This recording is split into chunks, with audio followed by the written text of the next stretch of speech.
ഭൂമി പരന്നതാണ് എന്ന് പണ്ടത്തെ ആളുകൾ ശരിക്കും വിശ്വസിച്ചിരുന്നു.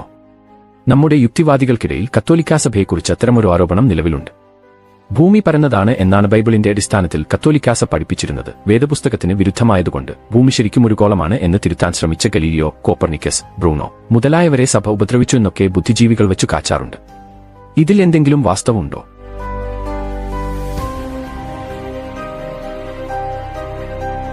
ഭൂമി ഒരു ഗോളമാണെന്ന് പണ്ടുമുതലേ അല്പസ്വല്പം വായിച്ചറിവുള്ളവർക്കൊക്കെ അറിവുള്ള കാര്യമായിരുന്നു എന്നതാണ് സത്യം.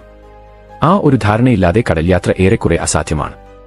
കടൽയാത്രക്കാർക്ക് ഭൂമി പരന്നതോ ഉരുണ്ടതോ എന്നത് അക്ഷരാർത്ഥത്തിൽ ഒരു ജീവൻ മരണ പ്രശ്നമായിരുന്നു. ഭൂമി വലിയൊരു ഗോളമാണ് എന്ന ബോധ്യമില്ലെങ്കിൽ ദൂരയാത്രകളിൽ നക്ഷത്രങ്ങളെ അടിസ്ഥാനമാക്കി കടലിൽ സ്വന്തം സ്ഥാനം നിർണ്ണയിക്കുന്നത് അസാധ്യമാകും. പരന്ന ഭൂമിയുടെ മാപ്പുകൾക്ക് കൃത്യതയുണ്ടാകില്ല. കൂടുതൽ അകലേക്ക് പോകും തോറും മാപ്പുകളുടെ കൃത്യത കുറഞ്ഞുവരും. അവരൊന്നും കടൽയാത്ര ചെയ്ത് ലോകത്തിന്റെ പല ഭാഗത്തും എത്തുമായിരുന്നില്ല.